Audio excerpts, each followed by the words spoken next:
Shame is a really sneaky emotion.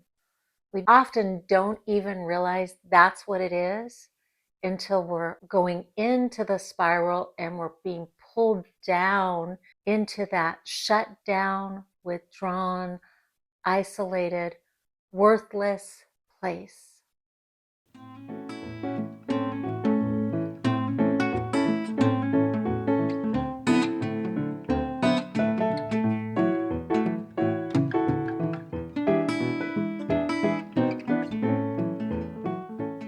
Today on Doodle to Connect, we're going to look at a few ways that shame may be materializing in your life through some inner messages that you might be hearing that you might not think are shame. I'm going to go ahead and I'm going to doodle my little doodle person in the image of what shame feels like in my body. And then I'm going to give voice to those places that usually come from an inner critic place. So I'm going to go on over to the overhead now and I'll meet you there. But before you do, don't forget to subscribe because I put out videos like this to help us understand our inner world in a creative way every single week. So shame is something that we often don't speak of directly. I'm going to start down here with the little doodle person.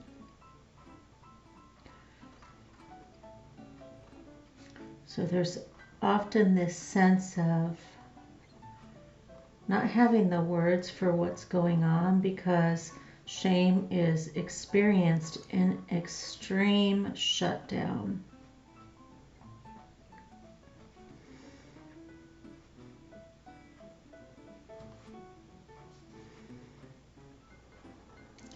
So big rounded shoulders holding so much. Just often closed off.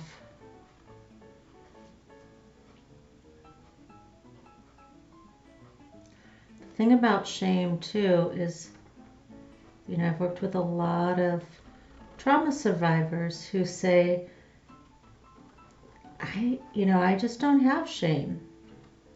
And sometimes shame doesn't even materialize until lots and lots of work has been done.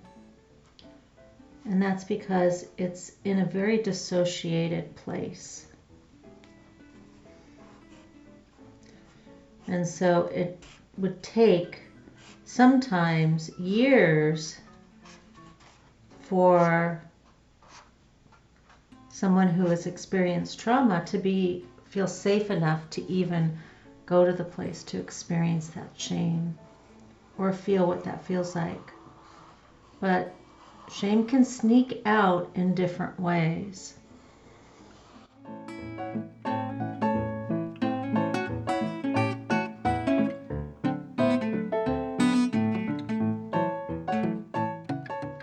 Today we're going to talk about 7 phrases that you might say to yourself that actually might have shame lying underneath. And I'm going to represent those as clouds. So we often don't speak about shame directly. So today we're going to talk about ways that shame disguises itself.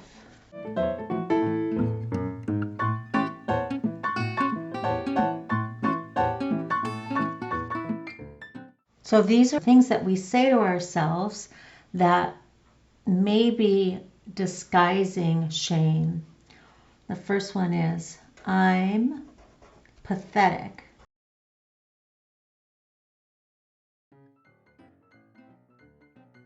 These are not kind things that we're going to be talking about today. So I'm pathetic, feeling like maybe that you're too needy or clingy or not measuring up.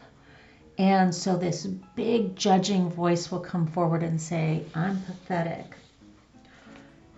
Similar type of like scorn or ridicule is, I'm ridiculous.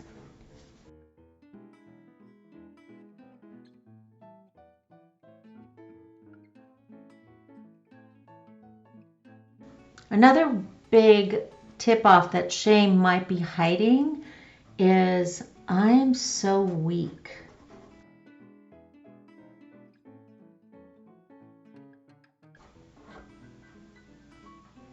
Feeling like this great big responsibility upon themselves, but not being able to do things because often being an adult was placed upon them too early in life.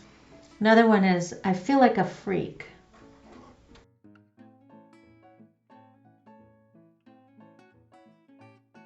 Just saying I feel different. There's something wrong with me. Another common expression that shame brings forward is I'm such a loser. Another big place that shame hides is in statements such as I'm stupid, dumb, or an idiot. The ultimate statement that shame is just basically trying to convince us of is there's something wrong with me.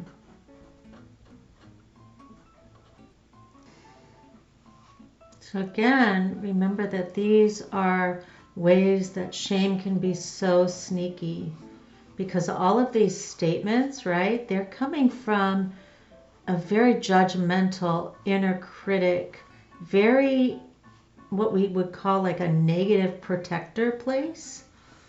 But just always remembering that every protector is just that. They're a protector inside that are working to keep you safe.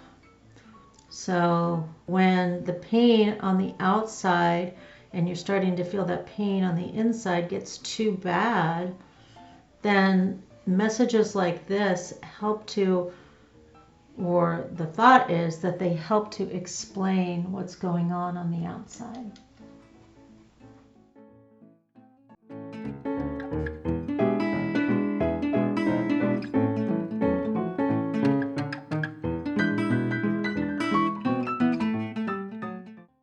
Shame's a really tough topic to stick with and to listen to. So I'm really glad you're still here. And here we go. Here's our doodle page for today.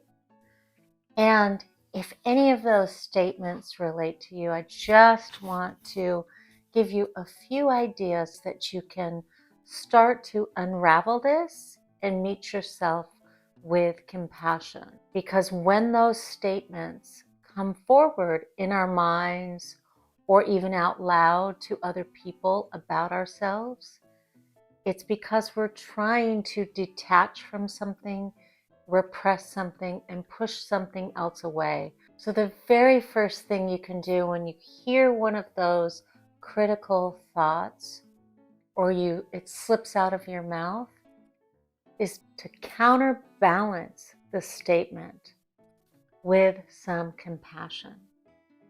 Even if it's just remembering to place a hand on your heart so that you can be there for yourself. There I go again. There's that statement, or you're catching it and you're bringing yourself back to yourself. Another thing you can do is bring yourself back to the present moment using your breath. Breathing in through your nose, exhaling through your mouth. Mindfulness, bringing yourself back into this moment. Another thing you can do is to move your body a little bit. Remember, shame lives in dorsal vagal, which is our shut down mode. So the way that we start to work with that is to slowly bring movement into our bodies. Shame is deepened dissociation and shut down. So start to stretch. If you can, get up. Start walking around, maybe just back and forth in your room. If you feel more comfortable, go outside, walk up and down your sidewalk, or if you have nature, maybe go out in a little bit of nature. Adding step 2, the breath to it, to bring yourself into this moment. The fourth thing you can do is to doodle it out. What would your little doodle person look like? What would shame look like? Would it have a cloud over you? Would there be rain coming down? Would it be holding an umbrella? Would it be hiding? Would it be hiding under a rock? There's so many different ways that shame can be expressed without words. So allow yourself to start drawing it out or even writing it out. Doesn't need to be a paragraph. It could be 1 or 2 words about what's going on, just to start verbalizing it. And the final thing I want to leave you with is to remember that you are human. And humans make mistakes. So we show up and we do the best we can, but we make mistakes. And that's really, really normal. So as we begin to meet this deep-seated feeling inside of shame with compassion and kindness and a warmth, we'll start to feel it coming up and unraveling a little bit. And you'll start to be able to stay with yourself and not have to separate and go down and shut off and disconnect as much. And you'll realize that who you are is okay. You were born okay, and you're still okay, and you're worthy, and you're enough. Until next time, I'm sending lots of love to you. I look forward to seeing you soon.